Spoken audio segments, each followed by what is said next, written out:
Do you feel like you have got no one to share all those kind of unusual, unseen parts of us, things that happen every day?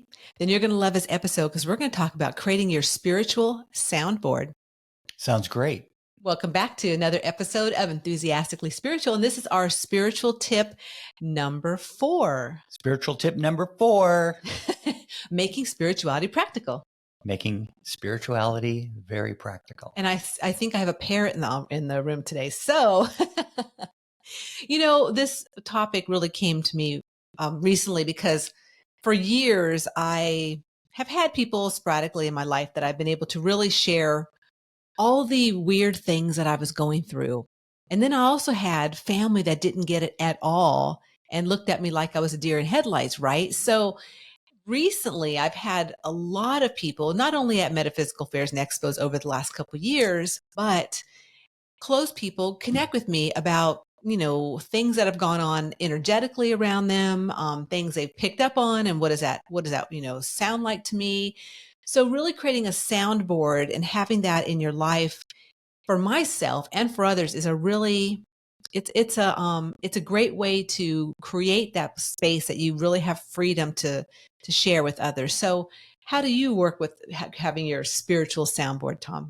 Well, it's important that I have people to share with, because as I share what I'm putting together, often the penny drops, or I'll get new insight, from my guidance as to what I'm putting together. I'll see it, a little bit clearer, you might say. So, whilst we're all here on a mission, our own, purpose, our own spiritual mission, we need others to share with. That's to grow fast and to grow faster. Because I guess when we're on the other side, like attracts like, on the other side. And so when we come to planet Earth, we get to share with lots of different levels of consciousness.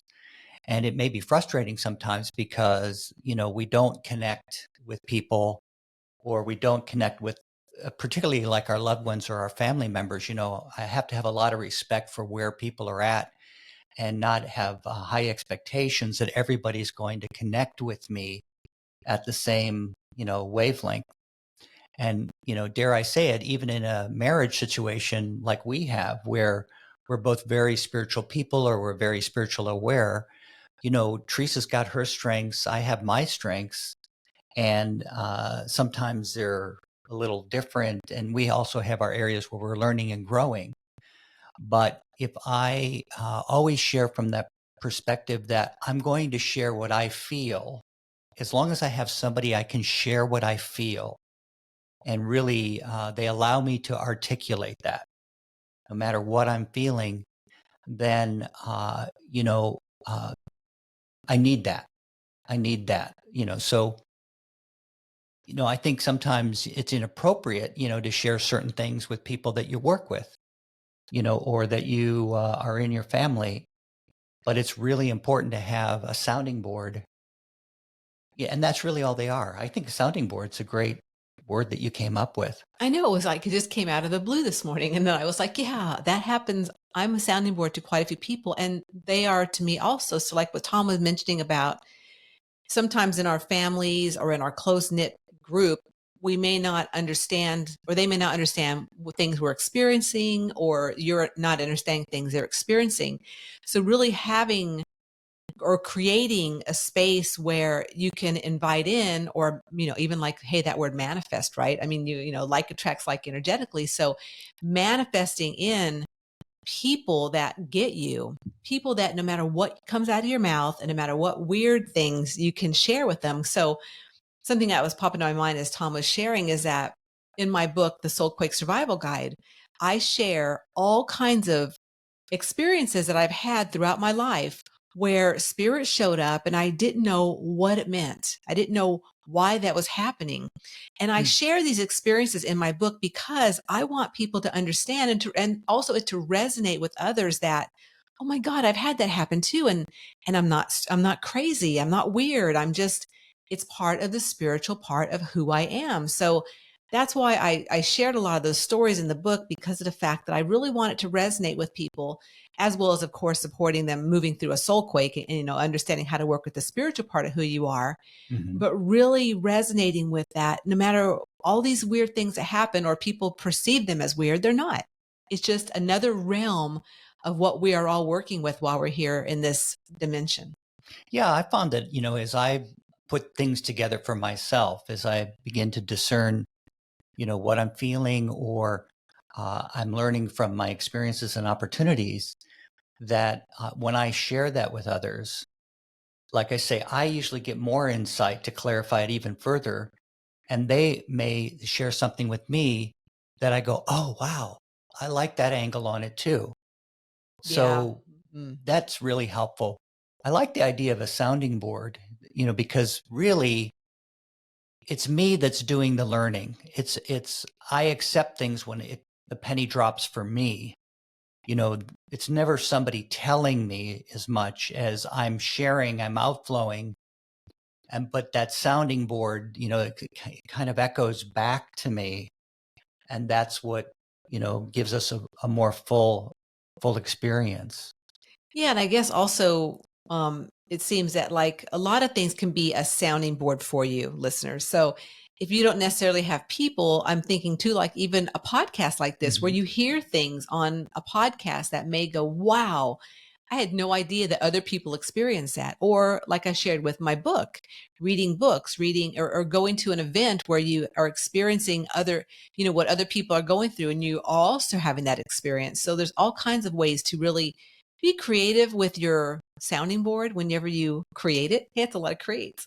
Yeah, I had an experience this morning where a colleague of mine, he works with the same spiritual ideas and some of the tools. Like he's had his gifts and guidance profile, and he knows what his first, type of perception is, and his other four gifts and so forth. And he can work with this guidance. And we were on a conference call alone together for a while. And, he's told me about this and I've told him about that.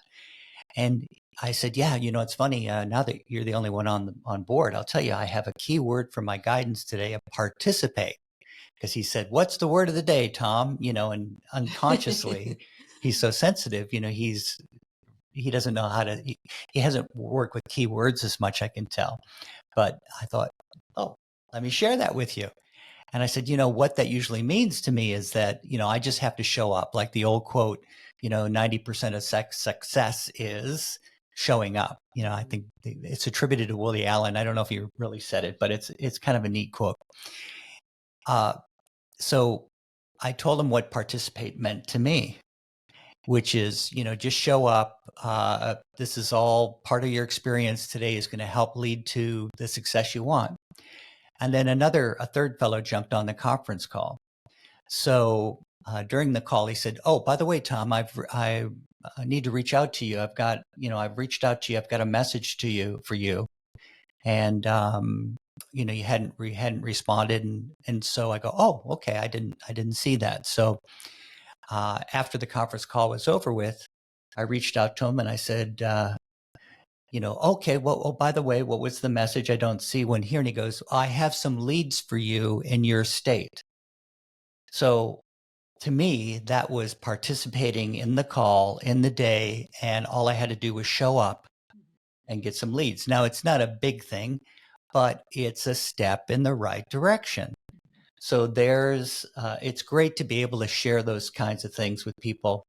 And when I was sharing that keyword with my colleague, there's a sense of fulfillment in that we can compare notes as to what we're learning working with guidance. Particularly, I like to, share notes with people in business, how to work with your guidance in business, because it's a big part of, my life, or earning a living is a big part of all of our lives. We have to do something to be of service. Cool. That's awesome, Tom. And isn't that funny how I was up here getting ready for for this episode, and you were downstairs experiencing being a soundboard and having that soundboard. So Yeah. very cool. So that's this episode, guys. Just wanted to share a little bit about creating your spiritual soundboard. And we hope that you may have gained some insights for yourself today, or maybe something you could pass along to people, or start manifesting that soundboard around you so you have support and you have people that you can actually converse with in whatever ways you want to converse with people. Yeah, and learning to work with your guidance is a big key. Oh yeah, they're the number one soundboard. Yeah, they're the number one soundboard. Forgot about them. Yeah. You always have your guidance, and Right.